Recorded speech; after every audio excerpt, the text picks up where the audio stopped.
OCD का एक लक्षण ये भी होता है कि पर्सनल रिलेशन में भी गड़बड़ें आती हैं। हस्बैंड वाइफ का जो रिलेशन है बहुत पवित्र रिलेशन है, लेकिन ये भी अपवित्र रिलेशन लगने लग जाता है। तो हमारे साथ गंगा जी हैं जिनको भी ये दिक्कतें महसूस हो रही हैं, तो मैं गंगा जी से पहले पूछूंगा, फिर इसका निवारण भी गीता थेरेपी से बताने वाला। अच्छा गंगा जी, जैसे ही आप हस्बैंड वाइफ मिलते हो तो आपको क्या एहसास होता है, क्या विचार आते हैं? वही लगता है कि गंदा हो गया, हाथ धोने हाँ। तुरंत सब कुछ वेस्ट, कपड़े तो गंदे नहीं हो गए। हाँ, तो कपड़े धोना, मेरे कपड़े धोते नहीं हो पर तो लगता है बेड भी गंदा लगने लग जाता, चादर भी, और जो पदार्थ होता है जिसमें वीर्य हो सकता है या जो भी लिक्विड है वो भी बहुत गंदा लगता है। कपड़ों के टच हो जाए तो कपड़े बदलना, धोना, बहुत दिक्कत होती है ना। तो ये भी एक बिलीफ बना हुआ है। मैंने अभी बिलीफ के बारे में बताई थी ना, कि ये भी एक बिलीफ है कि ये गंदे होते हैं। देखो मैं यूनिवर्सल बिलीफ बताता हूं। ये हमारी जो उत्पत्ति है वो किससे हुई है? संबंध से ही हुई है।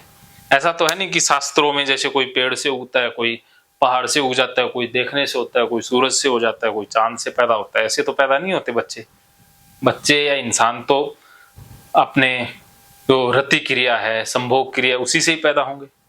तो जब इंसान पैदा इससे हुआ है तो ये रिलेशनशिप कैसे गंदा हो सकता है?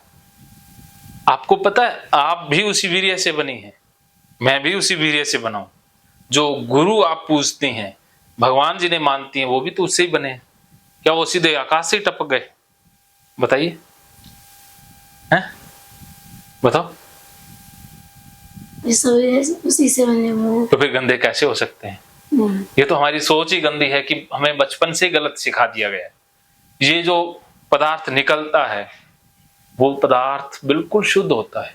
तो आप जब भी हस्बैंड वाइफ मिलते हैं तो वो तो बहुत पवित्र है ना। आप तो प्रकृति में जा रहे हो, आप तो समा रहे हो एक दूसरे में, तो वो तो मेडिटेशन है, परम आनंद है। उससे बढ़कर तो इस दुनिया में है ही नहीं। अगर जिंदगी से वो निकल जाए तो बंदा जी नहीं पाएगा। जीता बंदा उसी के लिए, सारी क्रियाएं उसी के लिए हो रही हैं।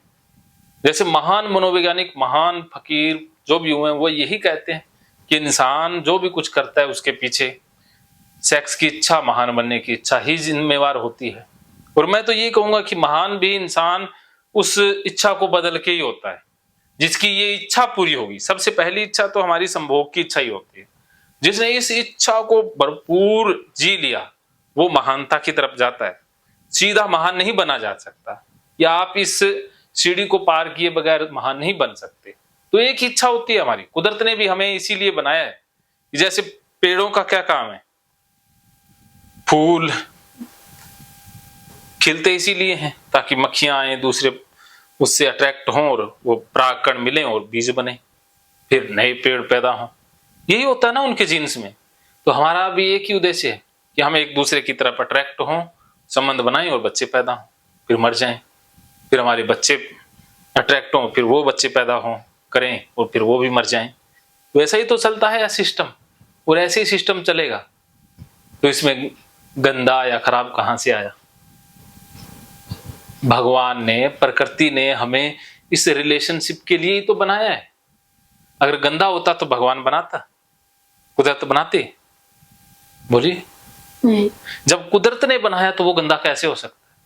क्या कुदरत तो इतनी महान है, भगवान इतना महान है, वो क्या एक छोटे से इंसान से भी ज्यादा मूर्ख हो गया कि उसे पता नहीं है कि ये गंदा है? बोलिए। नहीं, गंदा नहीं है। गंदा नहीं है। तो आज से आप जब भी अपने हस्बैंड से मिलोगी, बैठोगी, तो कैसा फील करोगी? जो नॉर्मल सभी करते हैं, कोई गंदा नहीं है। नहीं, आप सब कुछ ये समझ में आ गया या सिर्फ ऐसे ही नहीं समझ में आया? क्या समझ में आया? ये कुछ गंदा नहीं होता, जैसे सब नॉर्मली हस्बैंड वाइफ सारे करते हैं, ऐसे ही हम। हाँ, तो जो हमने खाना खाया, खाना खाने से खून भी बना, पसीना भी बना, वो गंदा लगता है? हड्डियां भी बनी, चमड़ी भी तो खाने से ही बनी है, सब कुछ तो बना। तो उसी से वीर्य भी बना। आदमी और औरत के अंदर जो वीर्य भी बनता है वो भी तो उसी से बना है। तो वो गंदा कैसे हुआ?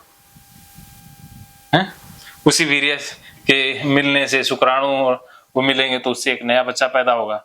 वो फिर आगे फिर जोड़ा बनाएगा, फिर उससे बच्चे पैदा होंगे, ऐसे तो प्रकृति चल रही है। तो इसमें गंदगी कहाँ है? नहीं। तो हमने गलत सुना हुआ है ना, बाहर से जो ज्ञान लेते हैं ना, कचरा ज्ञान, जो दो कौड़ी के इंसान हमें बताते हैं, जो लल्लू पंजू हमें सिखाते हैं, वो गलत है। तो आज से लल्लू पंजुओं से ज्ञान नहीं लेना है। क्या समझे? फालतू का किसी की बात पे यकीन नहीं करना। हाँ, तो YouTube पे सारे लगभग फेक बाबा हैं, उनको मारो डिलीट। जो ऐसे बोलते हैं कि गंदा है, उस इंसान को कहो कि अरे तेरे माँ बाप ने सबसे बड़ी गलती की, जो तुम जैसी गंदी औलाद पैदा की। अगर तेरे माँ बाप ने ये गंदा किया है तो तू भी गंदा ही हुआ ना। तू अच्छा शुद्ध कैसे हो गया? जिस मुंह से तू बोल रहा है, तो तेरे माँ बाप ने भी तो किया ही होगा, है? कैसे गंदा हुआ? नहीं हुआ गंदा। तो आज से आपकी टोटल सोच परिवर्तित, या अभी भी इसके अंदर आप शर्माओ मत, आप शंका मत करो, ये तो नेचुरल है, इसमें कोई दिक्कत है ही नहीं ना। ये तो कुदरत की घटना है, तो कुदरत कर रही है ना। हम कौन होते हैं कुछ चीज करने वाले? ये तो कुदरत करवा रही है ना हमसे, तो इसमें कोई और पूछना नहीं। ठीक है। तो ये चैप्टर क्लोज। चलिए फिर न्यू शुरू करते हैं।